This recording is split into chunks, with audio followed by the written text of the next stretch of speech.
எல்லோருக்கும் வணக்கம் நண்பர்களே. 2 நாளா நீ எங்கள அடிச்சிட்ட, தாங்கிட்டோம். மறுபடியும் 3வது நாள் நாளைக்கு, அதுவும் வெள்ளிக்கிழமை கும்பாசாமிய கூட்டிட்டு வந்து எங்கள அடிச்சிராதப்பா, எங்கனால தாங்க முடியாது அப்படின்ற மாரி 400 பாயிண்ட்களை காணவில்லை நண்பர்களே. யாராவது பார்த்தீங்களா?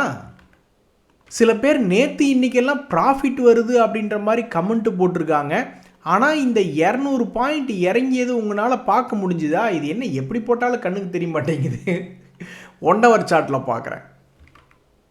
அட கன்றாவி, இது என்ன அப்பவும் மார்க்கெட் கீழே இறங்கின ஃபீலே நம்மளுக்கு தெரிய மாட்டேங்குது, சார்ட்லேயே தெரிய மாட்டேங்குது. அதனால தான் நிறைய பேர் அப்படி சொல்கிறாங்கன்னு நினைக்கிறேன். சரி, நம்ம 5 மினிட்ஸ் சார்ட்டில் போய் பார்ப்போம். இப்போ உளுந்திருக்கான். ஸோ 24,600லிருந்து 24,100 வரைக்கும் ஆல்மோஸ்ட் ஒரு 500 பாயிண்ட் இறங்கி இருக்கிறத கவனிச்சிங்களா? நேற்றே நிறைய பேர் எங்களுக்கு லாபத்தில் தாங்க இருக்குது, மார்க்கெட் இறங்கினா அது ஒரு ஓரமாக இறக்கட்டுங்க அப்படின்ற மாதிரி சொல்லிட்டு இருந்தாங்க. அது எப்படி 2 நாளாக மார்க்கெட் தொடர்ந்து இறங்கும் பொழுது லாபம் எப்படி வரும்? ஸோ மேபி இப்படி இருக்கலாம். இந்த Q4 ரிசல்ட் சீசன் வர்றதுனால பல்வேறு பங்குகள் 5% 10% எகிறு விட்டு விளையாண்டுக்கிட்டு இருக்கிறதுனால அவங்களுடைய தனிப்பட்ட பங்குகள் ஏதாவது மூவ்மெண்ட் மேபி ஆயிருக்கலாம்.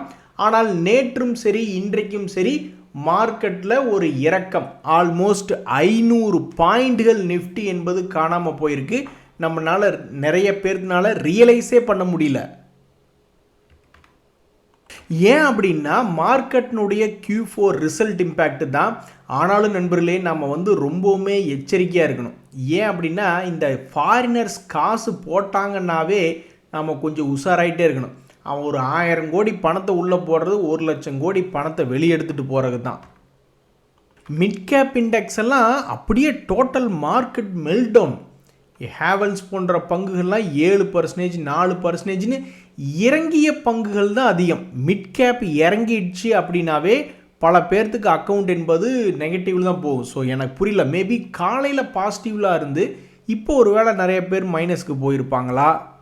எது எப்படியோ மார்க்கெட் கீழே இறங்கியும் மக்கள் மகிழ்ச்சியாக இருக்காங்க, அவங்களுடைய ஷேர்கள்லாம் மேலே ஏறி இருக்குன்னா உண்மையிலேயே சந்தோஷம்தான் நண்பர்களே. இந்த கடந்த 2 நாட்களும் மார்க்கெட் கீழே இறங்கியிருக்கு இல்லைங்களா? அதில் ஒரே ஒரு வருத்தம் தான். என்ன வருத்தம் என்றால், எங்கேயுமே பெருசாக அவன் ரெக்கவரியே கொடுக்கல. சரி, அவன் 500 பாயிண்ட் இறங்கிட்டான், ஓகே.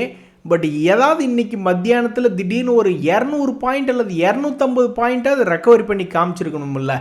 பாதி 500 பாயிண்ட் இறங்கினதுக்கு ஒரு 200 பாயிண்ட்டாக ஷார்ட் கவரிங்லேயோ அல்லது ஏதாவது ஒரு ஒரு விஷயத்தை சொல்லி ரெக்கவரி பண்ணி காமிச்சிருக்கணும். இதுக்கு முன்னாடியெல்லாம் நான் பார்த்துருக்கேன். நிஃப்டி 50 இண்டெக்ஸ் இந்த மாதிரி தொடர்ந்து 500 பாயிண்ட் 1000 பாயிண்ட் இறங்கும் பொழுது லேசாக கொஞ்சமாவது ஒரு ரெக்கவரி என்பது வரும். ஆனால் இன்றைக்கி டோட்டல் மார்க்கெட் மெல்டவுன். நேற்றும் இன்றைக்கும் இந்த பாயிண்ட்லேருந்து 24,600லேருந்து இறங்கி இருக்கிறது நெட்டு குத்தலாக அப்படியே கீழே இறங்கியிருக்கு. இன்னொரு பங்கு சமீபத்தில் மோசமாக இறங்கிய பங்குகளில் பார்க்கும்போது ஐடி பங்குகளில் ஜாம்பவானாக இருக்கக்கூடிய இந்த இன்ஃபோசிஸ் தான். இப்போ தாங்க கொஞ்சம் ரெக்கவரி ஆகி 50 டேஸ் மூவிங் ஆவரேஜை தொட்டனையுமே உஷாராயிருக்கணும் போல். என்றைக்கெல்லாம் ஒரு பங்கு கீழேருந்து மேலே ரெசிஸ்டன்ஸுக்கு வரானுங்களோ அப்போ அவனை மறுபடியும் கீழே பிடிச்சி தள்ளி விட்டுறானுங்க பாதிக்கு மேற்பட்ட பங்குகளை.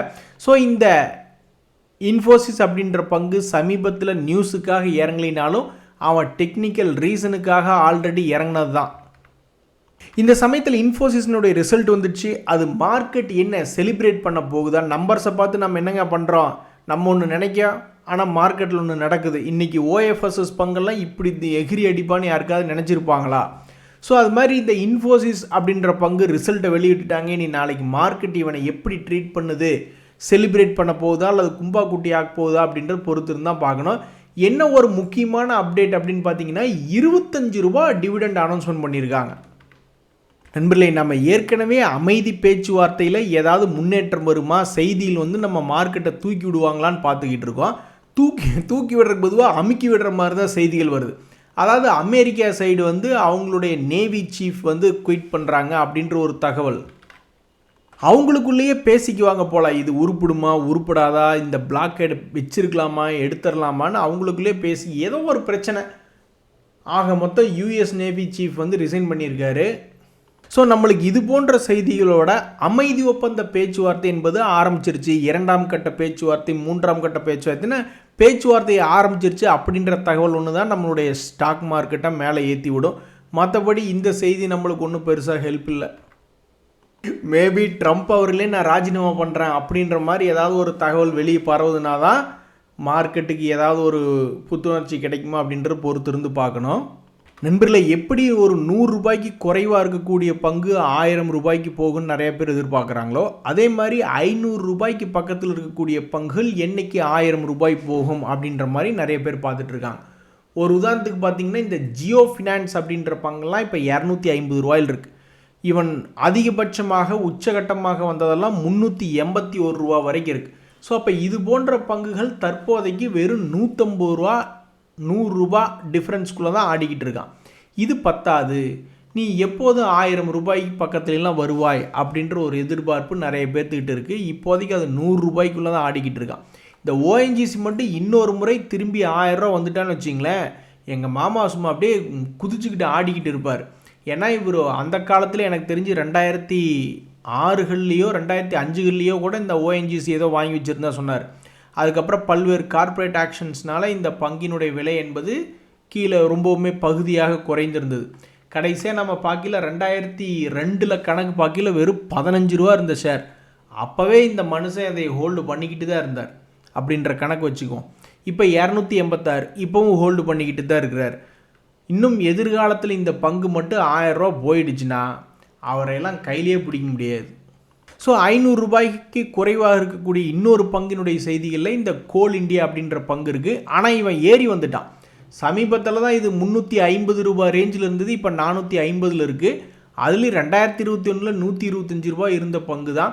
அடுத்தது பவர் கிரிட் என்ற பங்கு கடந்த ஒரு வருஷத்தில் இது என்ன பண்ணியிருக்கு அப்படின்னு பார்த்தீங்கன்னா ஒரே 1% தான் சம்பாரித்து கொடுத்துருக்கு. அப்படி இருக்கக்கூடிய பவர் கிரிட் தன்னுடைய அடுத்த கட்ட நகர்வை எப்படி கொண்டு வரும், கடந்த ஒரு வருஷத்தினுடைய லெவலை பிரேக் பண்ணி உடச்சி மேலே இது வருமா, அல்லது லைஃப் டைம் ஹையில் அதனுடைய ஹை வந்து 400 ரூபா பக்கத்தில் இருக்குது, அது திரும்பி வருமா அப்படின்றது. இந்த ஐடிசி பங்கு ஏற்கனவே 500 ரூபா போனப்போ அப்போவே இந்த மாதிரி பேசினாங்க, இது 1000 ரூபாய் நோக்கி போகிறதா அப்படின்ற செய்திகளில் இந்த ஐடிசி வந்தது. அதுக்கப்புறம் தான் இவன் குப்புறப்படுத்திட்டானே, யாருமே அதுக்கப்புறம் அதை பற்றி பெருசாக பேசலை. இப்படி இருக்கும் பொழுது 300 ரூபாய்க்கு வெகு காலமாக ஆடிக்கொண்டிருக்கக்கூடிய இந்த ஐடிசி திரும்பவும் தன்னுடைய பயணத்தை மேல் நோக்கி திருப்புமா? சீனிவாசன் சார் சொல்லக்கூடிய தகவல்கள்லாம் நம்மளுக்கு ரொம்ப இன்ஸ்பிரேஷனாக இருக்கும். சார் என்ன சொல்கிறார் அப்படின்னா 5.81 கோடியாக லைஃப் டைம் ஹை அப்படின்றது வந்திருக்கு. அவருடைய போர்ட்ஃபோலியோ வேல்யூ லைஃப் டைம் ஹையாக இந்த மாதிரி வந்திருக்கு இன்றைய தேதியை பொறுத்த வரைக்கும். ஏற்கனவே ஜனவரியிலேயே எனக்கு வந்து ஒரு லைஃப் டைம் ஹைவாக 5.71 crore வந்துடுச்சு. ஆனால் மார்க்கெட் இறங்குனதுனால கிட்டத்தட்ட வெறும் 4.95 crore தான் இருந்தது. அப்போ பாருங்கள், ஆல்மோஸ்ட் ஒரு 76 லட்ச ரூபா நெகட்டிவில் போயிருக்கு. அவ்வளோ தூரம் நெகட்டிவ் பார்த்துட்டு அவர் எதுவுமே பண்ணல. கடைசியில் இப்போ ஒரு 58 நாள் கழித்து பார்க்கும் பொழுது, அதாவது இறங்குனது 58 நாளில் 13%, மறுபடியும் அடுத்த 23 நாளில் அதை விடவும் அதிகமாக 17% என்பது ஏறி இருக்கு. இன்னைக்கு மார்க்கெட் எல்லாருக்குமே சரியில்லை. அந்த வகையில் இன்றைக்கி மட்டுமே 3.95 lakhs பக்கம் இறங்கியிருக்கு. நண்பர்களே, பொறுமையாக இருந்தால் லாபம் வரும் அப்படின்றதுக்கு இந்த கிரானியூல்ஸ் அப்படின்ற ஷேர் ஒரு உதாரணம். சமீபத்தில் கடும் சரிவு இருந்த பங்கு 700 ரூபாய்கள்லேருந்து வெறும் 400 ரூபாய்ன்னு வந்து விழுந்த பங்கு பொறுமையாக இருந்துக்கிட்டு இருந்தால் போதும், வேறு ஒன்றும் பண்ண வேண்டாம் அப்படின்ற மாதிரி எப்படி அவன் தானாக கீழே விழுந்தானோ அதே மாதிரி தானாக மேலே வந்திருக்கான். இந்த டேட்டா பேட்டர்ன்ஸ் அப்படின்ற பங்கில் நீங்கள் அப்படியே திகச்சு போயிடுவீங்க. 1 லட்ச ரூபாய் வந்து ஒரு வருஷத்துக்கு முன்னாடி அதனுடைய லோ ப்ரைஸில் போட்டிருந்தா இப்போ என்ன ஆயிருக்குன்னு நீங்கள் நினைக்கிறீங்க? அது 3 லட்சமாக மாறி நிற்கும். இது வந்து பெரிய அதிசயமாக தான் இருக்குது. ஸோ 2025 1400 ரூபாய்க்கு வந்து விழுந்த இந்த டேட்டா பேட்டர்ன்ஸ் அப்படின்ற பங்கு தற்போது இருக்கிறதுலே உச்சத்தில் இருக்குது. இது என்ன தான் செக்டரில் இருக்குது? இது டிஃபென்ஸ் செக்டரில் இருக்குது. டிஃபென்ஸ் செக்டரில் செக்டர் லீடர்னா 2 பேர் தான், ஹிந்துஸ்தான் ஏரோநாட்டிக்ஸும் HAL BL இவங்க 2 பேர் தான் செக்டர் லீடர். பட் அவங்க 2 பேரும் சுமாராக தான் இருக்காங்க. ஆனால் இந்த பங்குகள் ஒரு வருஷத்துக்கு ஒரு குவார்ட்டருக்கே 58 கோடி தான் லாபம் செய்யக்கூடிய பங்குகள் டேட்டா பேட்டர்ன்லாம் வந்து 1 லட்ச ரூபா பணத்தை 3 லட்ச ரூபா மாற்றி விட்டுட்டான் ஒரே வருஷத்தில்.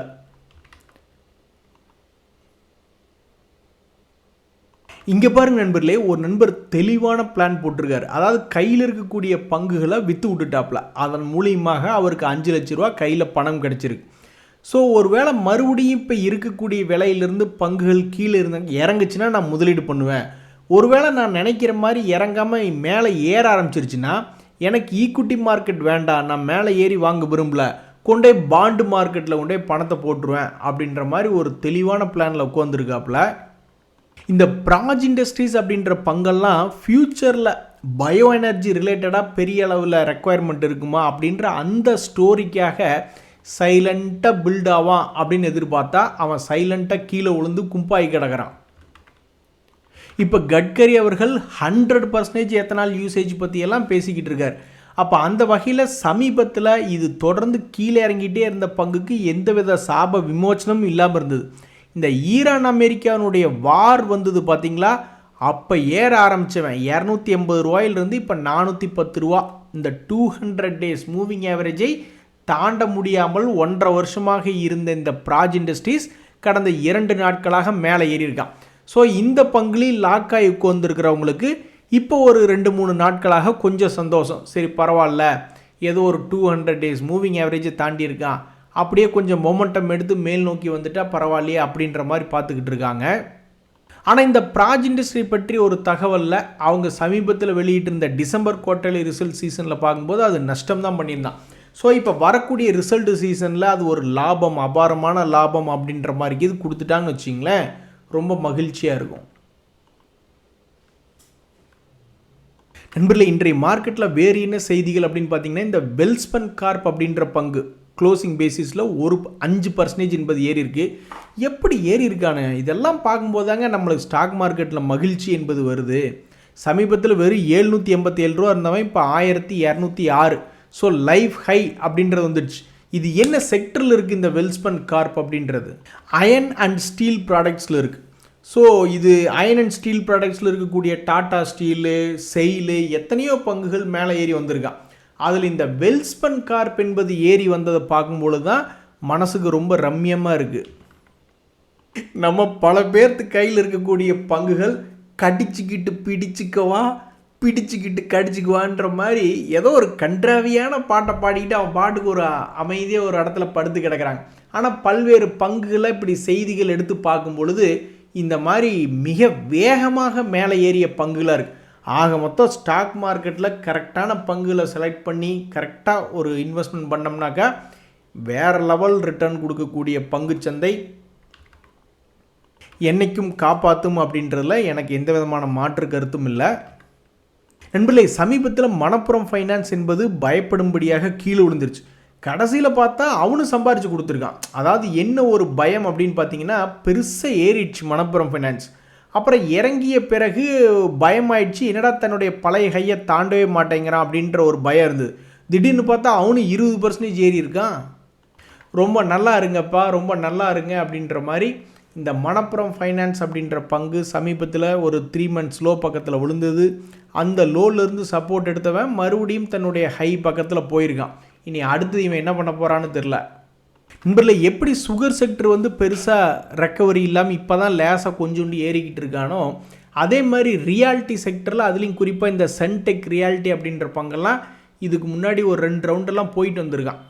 இப்போ இந்த 3வது தடவையாக இந்த 2026 இந்த பங்கு என்ன செய்யும், ஏதாவது பெரிய லெவலில் கீழே இறங்குமா அல்லது மேலே போகுமா அப்படின்ற மாதிரி பார்த்துக்கிட்டு இருக்காங்க. நண்பர்களே, ஃபோர்ஸ் மோட்டார்ஸ் அப்படின்ற ஒரு பங்கு, இவன் என்ன ஏறிக்கிட்டே இருக்கான், இறங்கவே மாட்டானா அப்படின்ற மாதிரி ஒரு நண்பர் அப்பப்போ கேட்டுக்கிட்டு இருப்பார். இறங்கிருச்சு தலைவா, இறங்கிருச்சு, 4.5% இறங்கிருச்சு. அவன்லாம் ஒரு காலத்தில் நீங்கள் பார்த்தீங்கன்னா கடந்த ஒரு வருஷத்தில் மட்டும் அவனும் பணத்தை டபுள் பண்ணிவிட்ட ஒரு பங்காக இந்த ஃபோர்ஸ் மோட்டார் இருக்குது. இப்படி இருந்த பங்கு இன்றைய தேதியிலே 4.5% என்பது இறங்கியிருக்கு. நண்பர்களே, இன்னொரு ஃபார்மா கம்பெனி சொன்னால் அப்படியே ஆடி போயிடுவீங்க. இந்த பிளிஸ் ஜிவிஎஸ் ஃபார்மா அப்படின்ற பங்கு தன்னுடைய லோவில் இருந்து 2025 லோவில் இருந்து ஏறினவன் அவனுடைய புதிய உச்சத்துக்கே போயிட்டான். அப்போ இவன் பின்னாடி என்ன இருக்குது, எத்தனையோ ஃபார்மா பங்குகள் கீழே தான் கிடந்தான், லேசாக சிலதெல்லாம் ரெக்கவரி வந்திருக்கு. இவனுக்கெல்லாம் என்ன ஒரு புதிய உச்சத்துக்கே போகிறான். அதுலேயும் 2025 கணக்கு போட்டிங்கன்னு வச்சுங்க, அதனுடைய லோ 115, இப்போ 268. இவனும் பணத்தை டபுள் பண்ணி விட்டான் ஒரு வருஷத்துக்குள்ளேயே. நான் போய் பார்க்குறேன் இவங்ககிட்ட என்ன சிறப்பு இருக்குது அப்படின்னு. டிவிடெண்ட் ஈல்டு ஒன்றைக்கான பெருசாக டிவிடெண்ட் இல்லை. இன்ட்ரென்சிக் வேல்யூ அதுலேயும் ஒன்றும் பெருசாக வித்தியாசம் இல்லை. புக் வேல்யூ அதுவும் 107 ரூபா தான் இருக்கான். ஸ்டாக் பிஇ அந்த பக்கம்.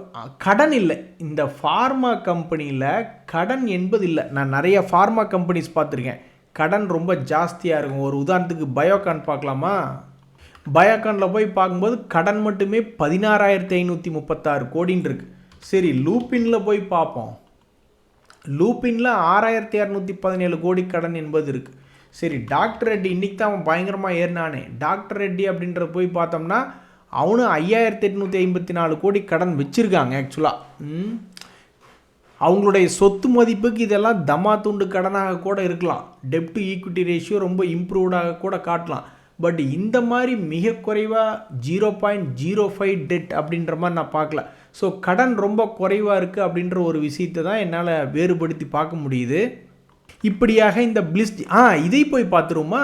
இன்வெஸ்டர்ஸ் முதலீட்டாளர்கள் ஒரு வேளை பெரிய ஆளுக இது இருக்காங்களான்னு பார்த்தா பெரிய ஆளுக அதிகமாக இல்லை. இன்ஃபேக்ட் வந்து பெரிய ஆளுக எஃப்ஐஸ் வந்து தங்களுடைய ஹோல்டிங் பர்சன்டேஜை 14% லாபத்துக்கு விற்றுட்டாங்களோ. அந்த பங்கு நல்லா உச்சத்தில் வந்துருச்சு, அதனால் லாபத்துக்கு பிடிச்சி விற்று விட்டுருவோம் அப்படின்னு சொல்லி அந்த 5% வந்து பிடிச்சி விற்று விட்டாங்க. இப்போ 10% ஹோல்டு பண்ணுறாங்க. அட சாமி, இந்த ஐஏஎஃப்எல் ஃபைனான்ஸ் அப்படின்ற பங்கு இன்றைக்கி ஒரே நாளில் 10% இறங்கியிருக்கு. கடந்த ஒரு வருஷத்தில் 10%, அதாவது 20% சம்பாரித்து வச்சுருந்தான் கடந்த ஒரு வருஷத்தில். இன்றைக்கி ஒரே நாள் 10% கும்பானதுனால வெறும் 10% லாபம்னு காட்டுது. நாளைக்கு இன்னொரு நாள் இதே மாதிரி இன்னொரு 10% கும்பானான்னா அப்போ அவன் ஒரு வருஷமாக சம்பாரித்து கொடுத்த 20% 2 நாளில் கும்பான்ட்டு போக வேண்டியதுதான். நண்பர்களே, மறுபடியும் மார்க்கெட் இறங்க ஆரம்பிச்சிருச்சுன்னா எல்லாம் என்ன சொல்லுவாங்க, நீங்கள் வந்து மல்டி அசட்டாக தான் மெயின்டைன் பண்ணியிருந்துருக்கணும் அப்படின்ற மாதிரிலாம் பேச ஆரம்பிச்சிருவாங்க. ஆனால் அந்த மல்டி அசட்டில் வந்து gold, debt funds, fixed term deposits, stocks இது மாதிரிலாம் பேசுகிறவங்க ரியல் எஸ்டேட்டை பற்றி பெரும்பாலும் பேச மாட்டாங்க. ஏன்னா அது வாங்குகிற அளவுக்கு பணம் இருந்தால் நாங்கள் ஏன்பா ஸ்டாக் மார்க்கெட் வர்றோம், ஒரு 4 இடத்த வாங்கி போட்டு 4 பில்டிங்கை கட்டி விட்டு வாடகைக்கு விட்டுட்டு மாதம் 1 லட்சம் 2 லட்சம் வாடகை வாங்கிட்டே சும்மா கொந்துக்குமே அப்படின்ற ஒரு மன ஓட்டம் தான். இந்த சமயத்தில் அந்த மாதிரி ரியல் எஸ்டேட்டு வாங்க முடியலனாலும் ரியல் எஸ்டேட் பண்ணக்கூடிய கம்பெனிலையோ அல்லது ஹோட்டல் தொழில் பண்ணக்கூடிய இடத்த வாங்கி வச்சுக்கிட்டு அதை வச்சு ஹோட்டல் தொழில் பண்ணக்கூடிய பங்குகளோ மேல் நோக்கி வருமா அப்படின்னு பல பேர் பார்த்துக்கிட்டு இருப்பாங்க. அந்த வகையில் இந்த இஐ ஹோட்டல் அப்படின்ற பங்கில் வந்து முதலீட்டாளர்களை பார்த்தீங்கன்னு வச்சிங்களேன், 46% நம்மளுடைய ரீட்டைலர்ஸாக பப்ளிக் தான் ஹோல்டு பண்ணிக்கிட்டு இருக்காங்க. எஃப்ஐஸ் ஒரு 6, டிஐஸ் ஒரு 13% ஹோல்டு பண்ணிக்கிட்டு இருக்காங்க. ஸோ இப்படி இருக்கக்கூடிய இந்த ஹோட்டல் தொழிலில் இருக்கக்கூடிய பங்கு 52 வீக் லோவில் இருக்குது. இனிமேலாவது இதில் ஏதாவது மாற்றம் வருதா அப்படின்றத பொறுத்து இருந்து தான் பார்க்கணும். இன்றைய தகவல் அனைத்து உங்களுக்கு உதவியாக இருந்தால் எனக்கு மகிழ்ச்சி தான். ரொம்ப நன்றி, வணக்கம்.